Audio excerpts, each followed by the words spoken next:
Eu queria começar a nossa conversa aqui dessa manhã fazendo uma pergunta. Você não precisa levantar a mão. Uma dica, até porque você está do lado do seu cônjuge, você não precisa balançar a cabeça, assim, afirmativamente. Mas no teu coração, eu queria que você respondesse essa pergunta. Você já se sentiu frustrado com o seu casamento? Você já se sentiu frustrada com o seu casamento? Eu sei que nesse momento tem alguém pensando assim, Roberto, você está perguntando quando? Ontem? No último mês? Deixa eu tentar contar. Nos últimos 8 anos eu tenho acompanhado de perto muitos casais, exatamente por conta do Ministério de Casais da nossa igreja. Casais de todos os tipos. Casais que me procuram antes do casamento e então iniciam um processo de acompanhamento até a chegada da celebração do casamento. Alguns eu tenho a alegria de ver aqui, casais que eu casei, já com seus filhos e continuando na jornada. Já tive contatos com muitos casais recém-casados, dando os primeiros passos, os primeiros dias, se deparando com as primeiras alegrias e os primeiros desafios da caminhada a dois. Nesses últimos 8 anos, eu tive contato com muitos casais vivendo a mesma idade conjugal que eu tenho com a Sheila, quase 15 anos, com alguma estrada já, com alguma vivência, com algumas experiências. E até alguns casais com uma longa jornada, com o dobro ou mais de tempo de casamento que eu mesmo tenho. E observar tudo isso, me deparar com todos esses casais, me faz ter uma certeza. E talvez você concorde comigo. Nenhum casamento pode ser comparado a um conto de fadas que se realizou.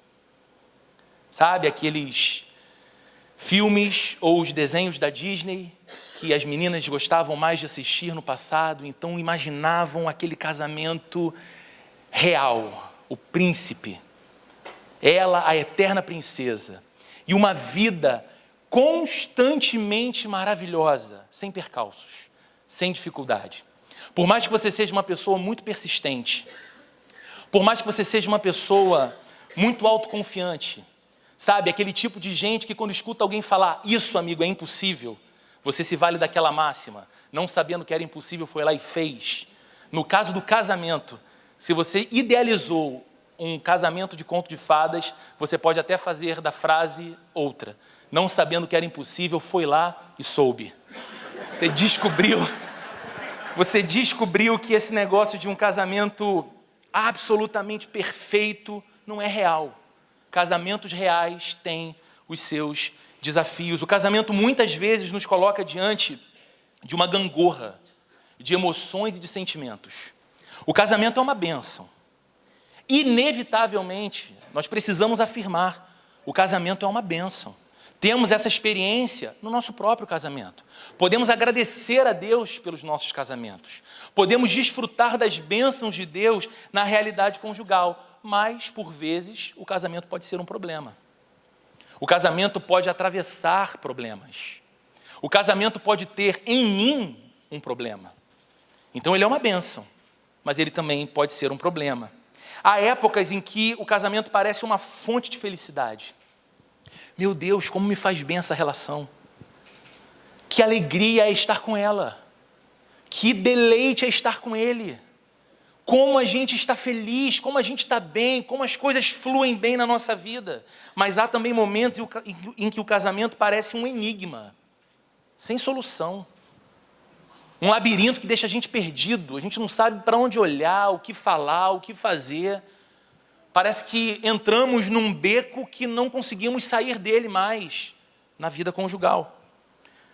O casamento é um canal aberto de comunicação sincera. Não existe nenhuma outra relação humana em que nós sejamos tão transparentes, tão nós mesmos, como no casamento. Abaixo de Deus, ninguém nesse mundo me conhece mais do que a Sheila. Ninguém. Ela sabe se o meu dia não foi bom quando eu abro a porta de casa antes de dar boa noite. Ela já olha e fala, aconteceu alguma coisa? O casamento é esse canal de comunicação franca. Somos nós mesmos, falamos dos nossos sentimentos, abrimos o nosso coração, mas por vezes o casamento se transforma num reduto de silêncio. E do pior tipo de silêncio, ou do silêncio que grita mais alto, que é o silêncio indiferente. Como o Fabrini ontem falou aqui junto com a Viviane, é aquela estação do casamento em que a pessoa decide nem mais brigar. Ela é indiferente. Aquela relação para ela, para ele, tornou-se algo indiferente. Ou às vezes essa comunicação franca se transforma em outra coisa. O casamento vira um ringue de acusações, de ofensas, de violência verbal. O casamento às vezes parece um sonho. Parece que a gente está sonhando acordado. Há fases no casamento em que a gente se percebe vivendo o melhor momento da vida. E o melhor momento da vida é ao lado dela, é ao lado dele, um sonho. Outras vezes o casamento pode conhecer a face do pesadelo. Ontem foi sexta-feira 13. E tem épocas que o casamento parece um filme, uma trilha de um filme, sexta-feira 13. É provável que todos nós conheçamos histórias de casamentos que começaram bem, mas que acabaram mal. É provável que você conheça histórias de relações que iniciaram com juras de amor e com festas lindíssimas. Momento em que nos votos os cônjuges não apenas repetem aquilo que o celebrante diz, mas eles fazem os seus próprios votos uns aos outros, um ao outro, e emocionam a todos. Uma festa exuberante. Você entra e parece que tudo foi preparado para encantar. Mas relações assim, algumas delas, infelizmente já vimos terminando com mágoas, com inimizade. Alguns casais parecem simplesmente se perder em algum momento na jornada 2. Continuam juntos, mas andam com a relação arranhada. Um casamento anêmico, sem brilho, sem vida. São casamentos doentes que precisam de cura. São casamentos quebrados que precisam de restauração. São casamentos tristes que precisam de alegria. E diante do fato, a gente tem duas alternativas apenas. Ou nos tornamos cínicos, fingindo que isso não tem a ver com a gente, fingindo que não somos sequer suscetíveis a esse tipo de situação no casamento, ou encaramos francamente que os nossos casamentos, se não cuidados, correm risco. Se não analisados, se não percebidos, se não tratados, correm, sim, risco. E algumas perguntas nós precisamos fazer nessa manhã honestamente. O que é preciso fazer para renovar um casamento cansado? Talvez essa não seja a realidade de todos. Como ontem a Viviane disse, ninguém que sobe nesse palco tem a pretensão de falar numa abrangência que alcance o momento individual de cada casal. Talvez a gente fale de um aspecto que seja o aspecto central de um problema seu, ou a gente fale de algo que você vai apenas escutar com algum interesse, não sendo a sua realidade. Mas eu acredito que posso estar falando para casais vivendo esse momento, um casamento cansado. Como se renova um casamento cansado? O que fazer para restaurar um casamento quebrado? O que fazer para salvar um casamento que já se anuncia perdido, acabado? Ou, se nenhuma dessas condições é a sua, uma boa pergunta para você fazer é: o que fazer para evitar que o casamento se torne algo que a gente já não celebra mais? Coisa ruim é quando o nosso casamento não é mais um motivo de celebração para nós. Mesmo com os seus desafios, mesmo com os seus problemas, o casamento precisa ser esse lugar de celebração, em que a gente tem certeza de que está nessa relação, porque não há nada melhor para as nossas vidas, diante da vida e diante de Deus, do que esse casamento. Nós precisamos tratar do casamento. E o que todos nós estamos fazendo aqui nesse final de semana tem um significado enorme. Nós resolvemos dedicar um final de semana inteiro para refletir à luz de Deus sobre casamento. E não sobre o casamento de alguém, mas sobre o nosso casamento. Ainda que ouvindo a história de alguém, ainda que inspirados no modelo de alguém, refletir sobre o nosso casamento. Se o casamento precisa de cuidado, se todo casamento precisa de tratamento, a medicina desse casamento, o remédio para esse casamento é o amor. E quando eu falo de amor aqui, eu não quero, por favor, que você pense em sentimentalismo. Sabe, eu amo poesia. Eu acho que a poesia pode inspirar a gente. Eu amo as boas composições que versam sobre o amor. E acho que isso pode trazer leveza para a vida e para a relação da gente. Sabe aquele filme, meu amigo, que você é convidado pela sua esposa para assistir num sábado à noite no cinema, e quando você vai olhar a sinopse, não é a nova versão de 007, mas é uma comédia romântica que você diz, isso é tão sem graça. Então, eu entro no site, eu escolho esse tipo de filme e falo, Sheila, vamos. Eu sou desse tipo que gosto dessas coisas bobas. Mas quando eu falo de amor aqui, como a medicina do casamento, eu me refiro ao modelo de amor que a Bíblia nos apresenta. E eu, nessa manhã, assim como o Fabrini e a Viviane ontem, não vou ficar preso à leitura ou à exposição de um texto bíblico. Eu nem vou te convidar para abrir a sua Bíblia, até porque eu acho que a minoria trouxe uma. Podiam me envergonhar agora e levantar assim, ó. Tá vendo? Celular, né? É verdade, é verdade. Todo mundo está com Bíblia hoje em dia. Eu esqueci disso. Mas eu quero que a gente entenda e pense um pouco sobre o conceito mais amplo, a visão cristã, a visão bíblica sobre o que o amor é e o que a experiência do amor deve ser para nós. Eu me refiro a um amor que tem em Deus o seu fundamento. O amor que trata do casamento é um amor que tem em Deus o seu fundamento e em Jesus a sua mais perfeita expressão. É um amor anunciado pela Bíblia como aquele capaz de tudo sofrer. É o amor anunciado pela Bíblia quando o apóstolo Paulo escreve a sua carta aos Coríntios, que é capaz de tudo crer. E porque crê, espera. E porque espera, suporta. Ele é um amor que sustenta. Ele é um amor que firma. Ele é um amor que não maltrata. Ele é um amor que não busca o mal. Ele não é egoísta, então ele não espera, não luta pelos seus próprios interesses. O amor que a Bíblia nos apresenta é um amor que se entrega totalmente. Totalmente. Esse é o amor de Jesus. Um dos textos mais famosos da Bíblia, ainda que você esteja aqui nessa manhã e diga, Roberto, eu não tenho nenhuma familiaridade com Bíblia, nem com os preceitos do cristianismo, provavelmente você já ouviu um versículo da Bíblia que diz assim, porque Deus amou o mundo de tal maneira, Ele deu o seu Filho unigênito, para que todo aquele que nele cresce, que nele crer, não pereça, mas tenha vida eterna. O que a Bíblia está dizendo? Qual é o modelo do amor de Deus? É um amor que entrega. É o amor que dá o seu maior tesouro, o seu maior bem, a sua maior riqueza. Quando a gente pensa em amor como uma categoria bíblica, a gente olha para Cristo na cruz, entregando a vida para que nós tivéssemos vida. Nisso consiste o amor. Um amor que jamais acaba, um amor que é mais forte do que a morte, mas ao mesmo tempo que é mais profundo do que geralmente o nosso mundo define. E eu sei que a gente vive na cultura do superficial, a gente tem uma tendência a não ir muito profundo nos grandes temas. Ainda que seja mais profundo do que geralmente o nosso mundo define, a aplicação prática do amor, segundo Deus, é mais simples do que a gente imagina.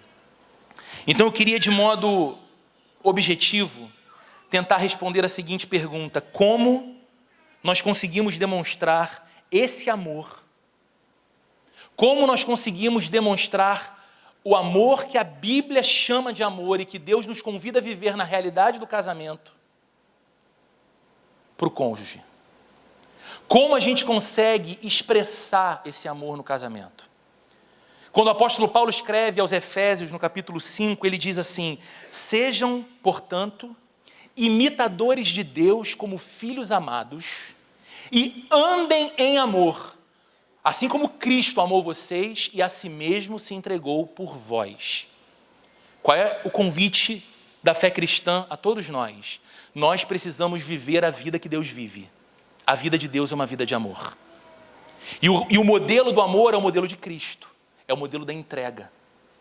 E é lindo quando a gente pensa nas categorias teológicas desse texto e imaginamos então uma vida de amor ao próximo, uma vida de amor à cidade, uma vida de amor constante a Deus que nos faz adorar com mãos erguidas e olhos fechados. Mas esta vocação para imitar a Deus é para todas as áreas da vida, inclusive no casamento.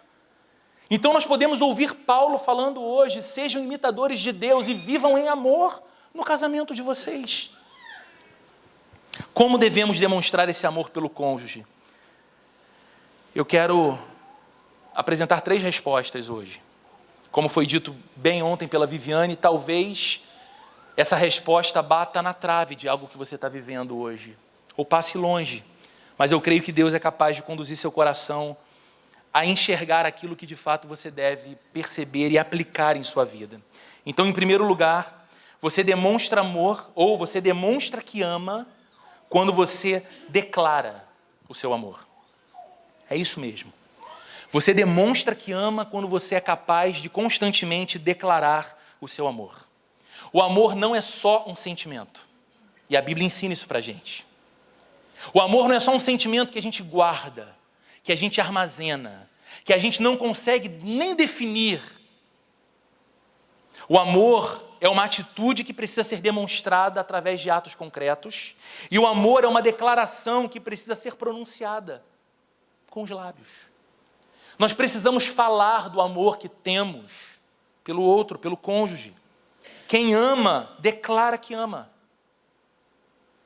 É necessário que o amor seja verbalizado, e eu não sei se você teve acesso a isso, mas uma pesquisa recente, feita por uma grande universidade do Brasil, chegou à seguinte conclusão: nos 2 primeiros anos do casamento, no nosso país, a maioria dos casais diminui drasticamente a frequência com que declaram amor.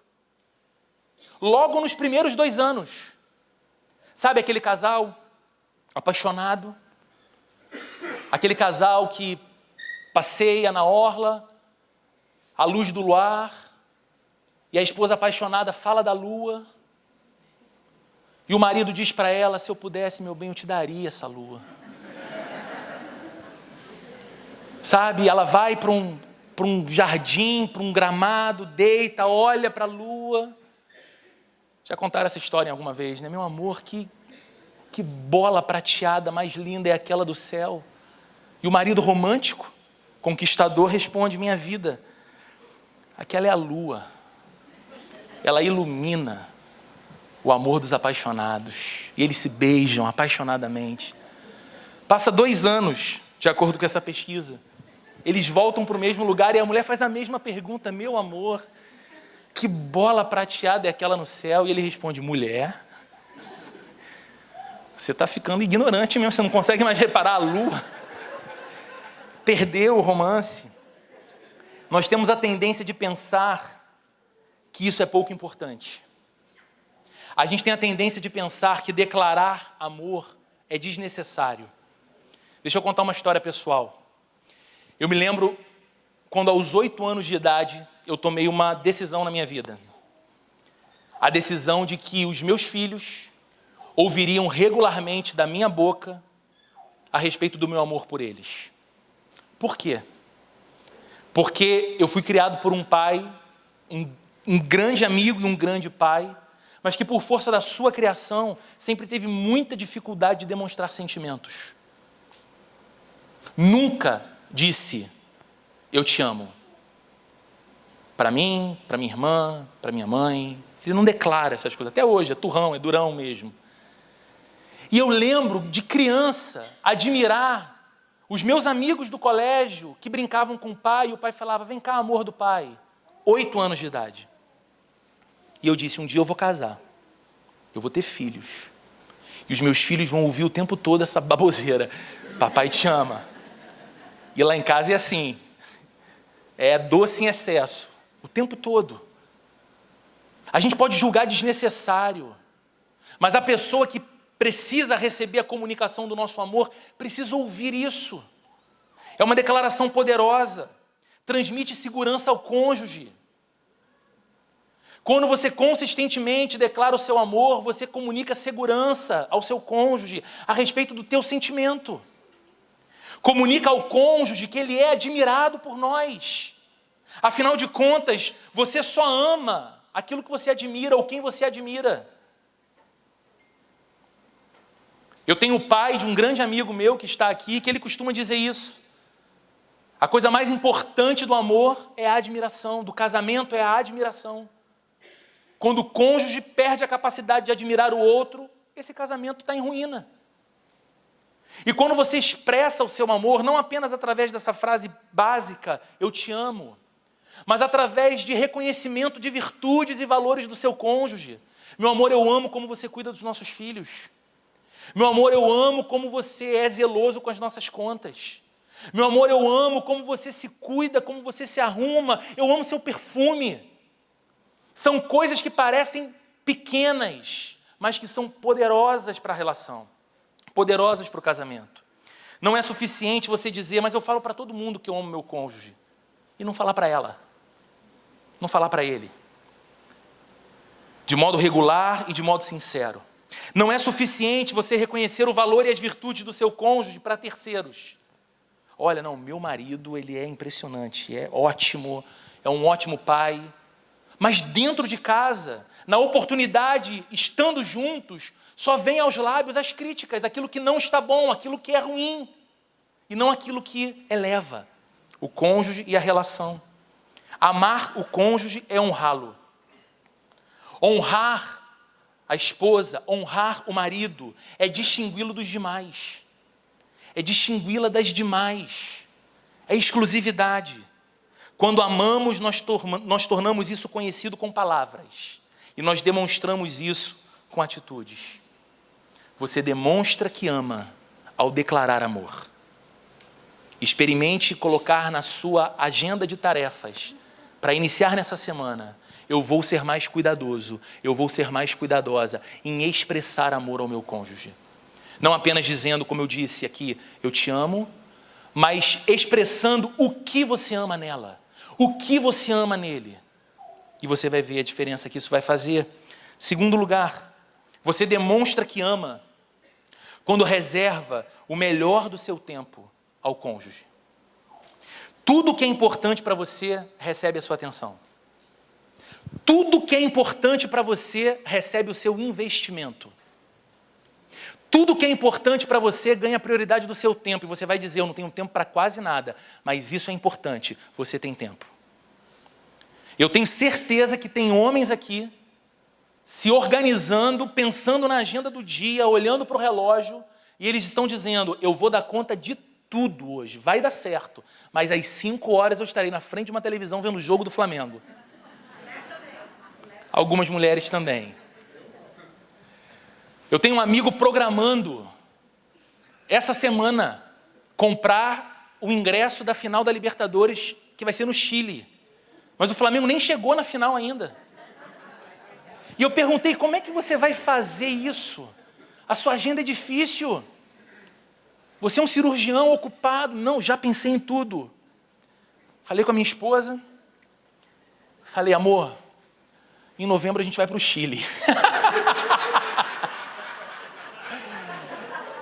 Viu a passagem e ele falou, Roberto, eu vou chegar antes. O jogo é sábado. Eu vou chegar antes. Eu vou voltar domingo. Mas no sábado eu vou para o jogo. Eu falei, cara, e se o Flamengo não chegar na final? Eu vou para a porta do estádio vendo caro o ingresso. Por quê? Porque o Flamengo é importante para ele.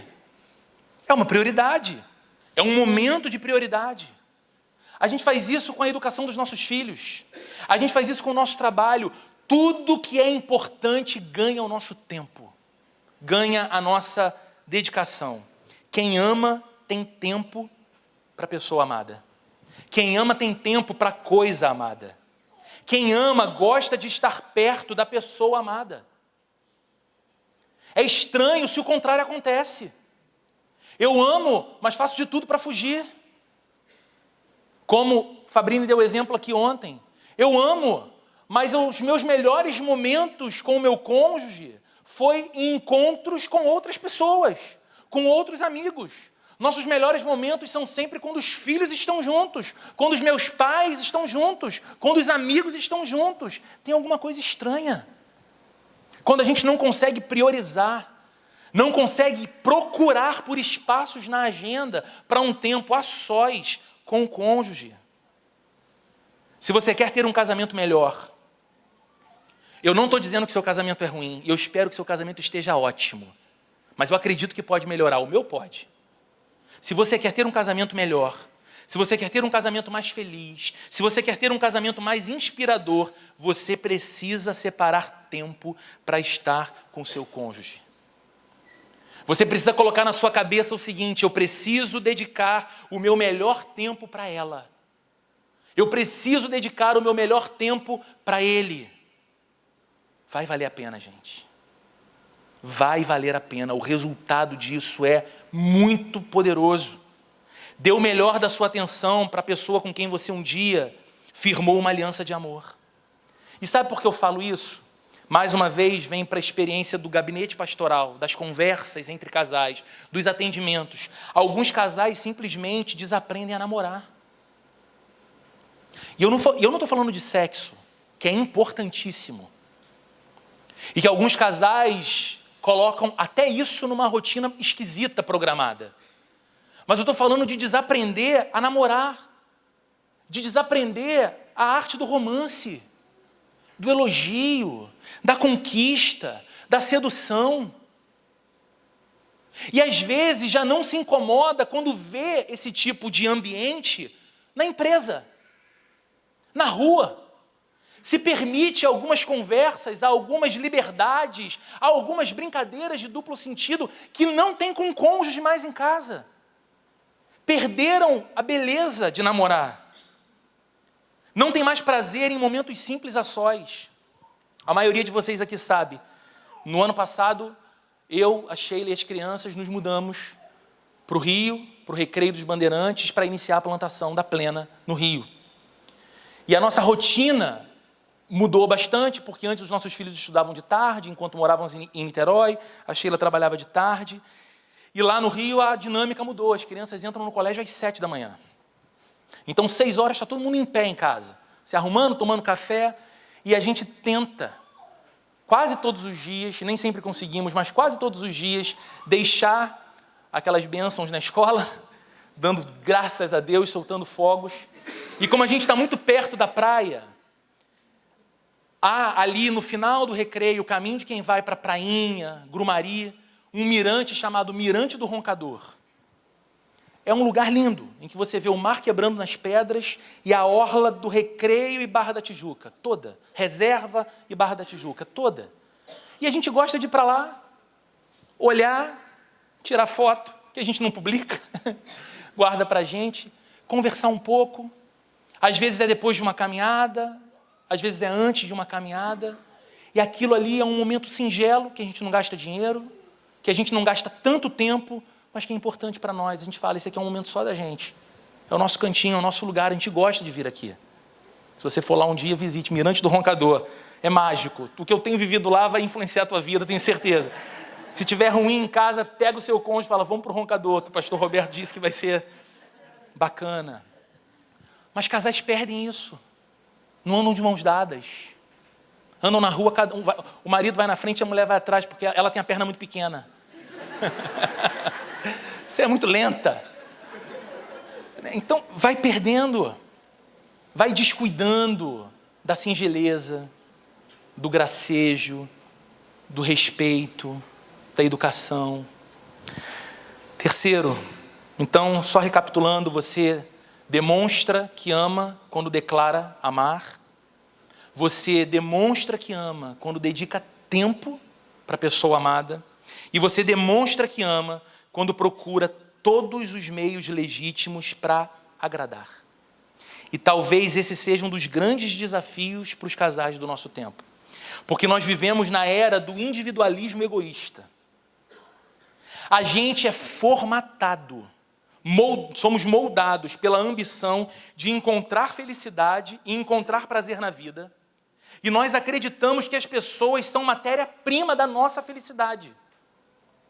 Então você quer ser feliz. Você quer ter prazer. E você procura o restaurante que vai te oferecer isso, a sala de cinema que vai te oferecer isso, o shopping que vai te oferecer isso, a igreja que vai te oferecer isso, os amigos que vão te oferecer isso, a relação conjugal que vai te oferecer isso. Eu sempre cito esse exemplo que uma vez um amigo me contou, me fez observar na letra da música do Djavan, que é linda a música Oceano, mas ele diz: vem me fazer feliz, porque eu te amo. Eu estou declarando que te amo, eu sinto que te amo, então vem como resposta ao meu amor e me faz feliz. Ele não diz: vou te fazer feliz porque te amo. É um desejo para ser feliz.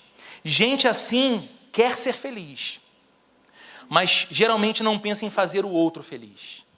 E essa tem sido a equação fatal de muitos casais. Entram nas relações cheios de expectativas individualistas de felicidade e prazer. Agora eu vou casar. E o meu casamento vai ser a experiência sexual mais maravilhosa que eu posso ter na vida. Eu vou casar. E o meu casamento vai ser a experiência ao lado de um homem, diz a esposa, mais romântico, mais elegante, mais generoso que uma mulher poderia ter. A gente, sem que perceba, começa a projetar expectativas sobre o outro, mas a gente não lança para o outro coisas que nós queremos dar a ele, fazer por ele. Quem ama seu cônjuge com o amor que a Bíblia apresenta, busca o tempo todo fazer o bem a ele e não o mal. O amor que a Bíblia nos ensina não fere, ele cura. Ele é medicina.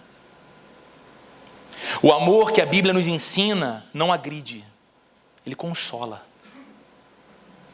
O amor que Deus nos convida a desfrutar no casamento não humilha, exalta.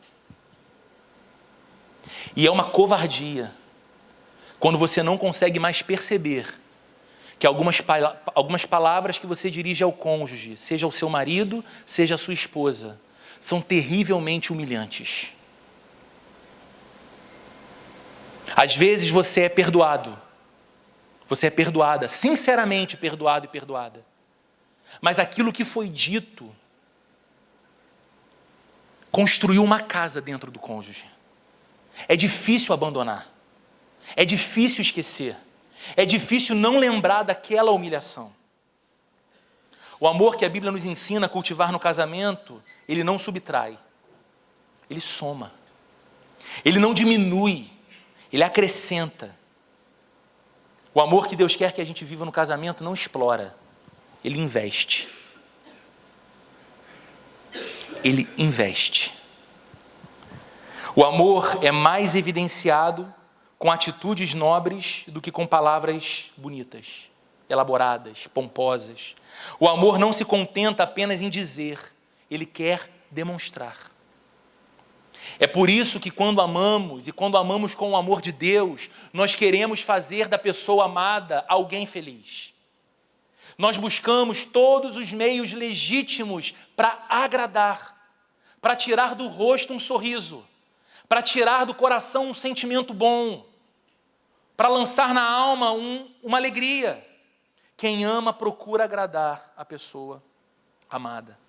A Bíblia diz, numa de suas passagens mais lindas, que quem ama ao seu cônjuge, ama a si mesmo.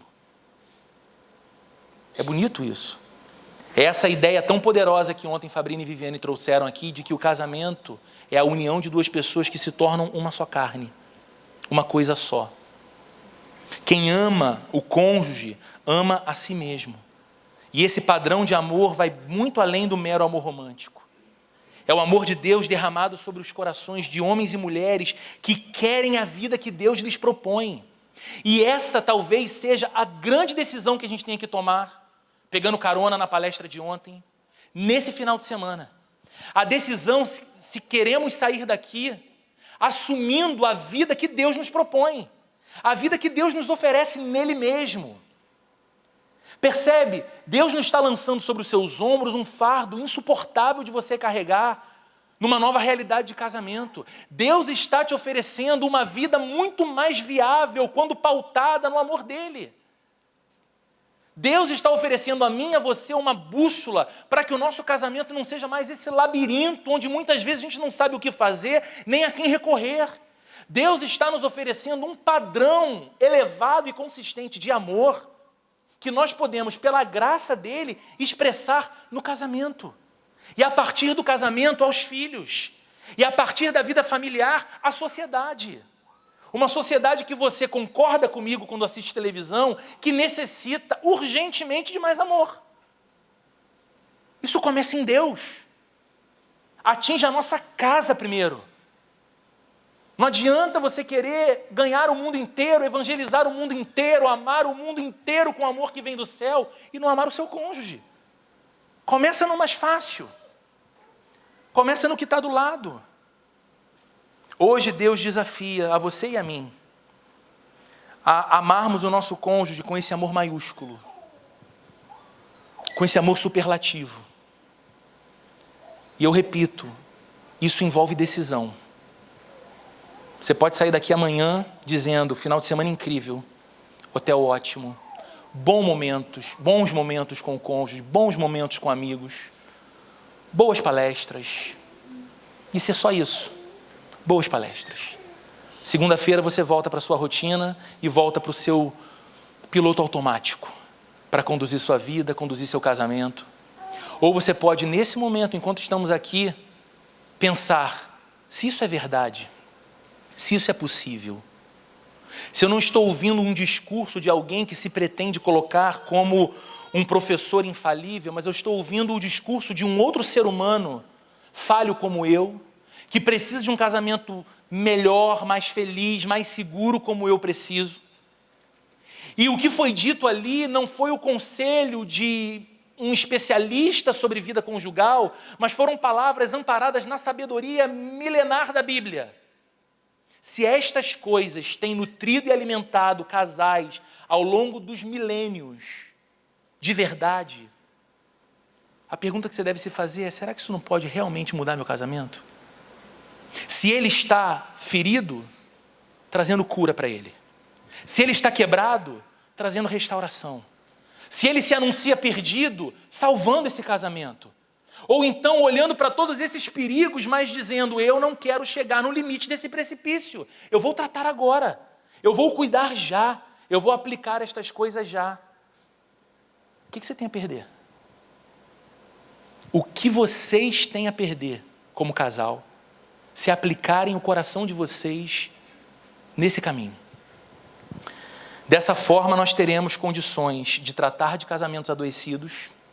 Dessa forma, nós teremos condições de cuidar do casamento, evitando que ele adoeça, evitando que ele caia nesse risco. Eu queria, nesse momento, orar com você e orar por você. Queria te pedir para ficar de pé um instantinho.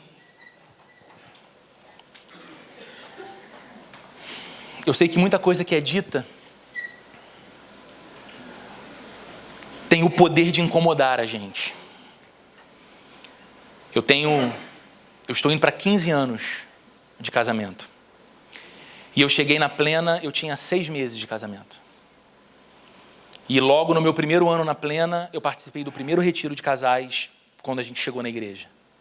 E nesses anos todos, e várias vezes eu e Sheila conversamos sobre isso, como isso aqui foi extremamente determinante para a vida conjugal que a gente tem cultivado até aqui.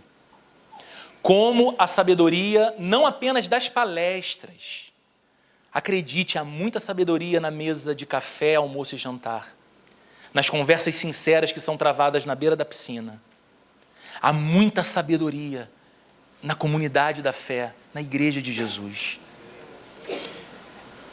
Eu sou extremamente grato a Deus por ter vivido tantos anos, esses anos todos, num ambiente de cuidado do casamento e numa igreja que sempre entendeu que casamentos fortes se traduzem numa igreja forte e numa cidade forte. Por isso a gente investe, continua investindo e vai investir a cada ano nos melhores retiros e nos melhores encontros, porque a gente sabe o poder que isso produz. Mas eu também já senti o que talvez você esteja sentindo hoje. Incomoda algumas coisas. A gente sente como que se um holofote tivesse sido aceso num quarto escuro da nossa vida. Uma coisa que a gente não queria olhar. Olha hoje. E não olhe hoje pensando que Deus ligou essa luz para te condenar, para te culpar, para encher você sabe, daquele sentimento ruim de humilhação. Se Ele acendeu essa luz hoje, é porque Ele está dizendo para você, filho, filha, eu quero entrar ali e remover isso, restaurar isso, mudar isso. Então, nesse momento em que vamos orar, peça isso a Deus, Senhor, cuida de mim, cuida do meu casamento, cuida do meu coração, cuida daquilo em mim que precisa ser transformado para o bem do meu cônjuge, para o bem do meu marido, para o bem da minha esposa. Muda em mim.